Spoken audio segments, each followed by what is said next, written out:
Take a listen to Jim Schwartz asked about the final drive that defense allowed when the Vikings beat them in London.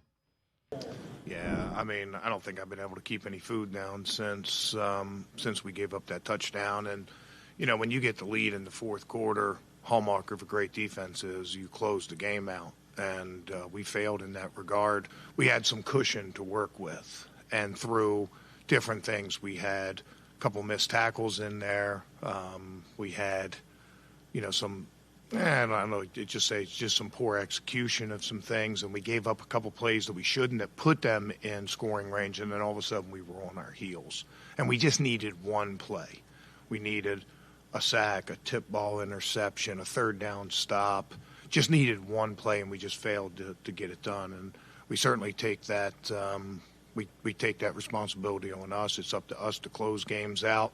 1 point lead, 3 point lead, whatever it is, fourth quarter. And we're responsible for that. No excuses.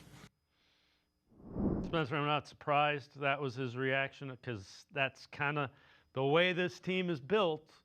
When that defense is on the field and they have the lead and it's a long field, that's a game they got to win.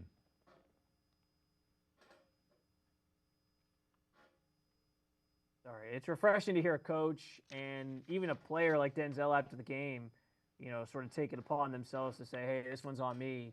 And, you know, we messed up. I think, you know, that was obviously a tough situation. There's a lot said about Stefanski and the way he managed that end of the game situation, the last drive with under 4 minutes to go and all that. And I do think there's something to be said for, like, being more aggressive there for sure, and not being as conservative. But I also understand his thinking where it's like, you have this great defense.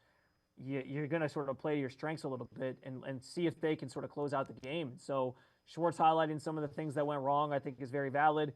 We know the last play, what happened. You know, Denzel admitted he needed to force Jordan Addison inside a little bit more.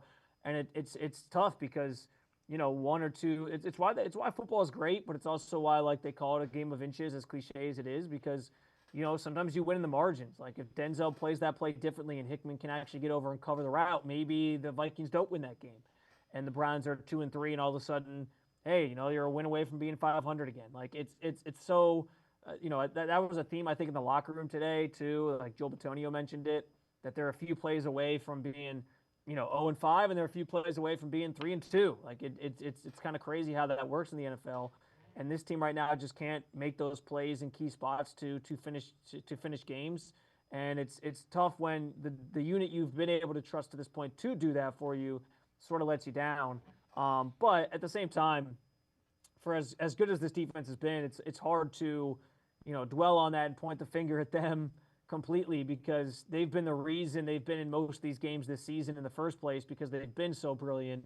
And the offense obviously hasn't done them any favors. When you haven't scored 20 points in 10 straight games, you know, the record the Browns have over that span speaks for itself. So yeah, it's a tough loss for sure to swallow, and I think Schwartz sort of you know, shared that or revealed that in his feelings.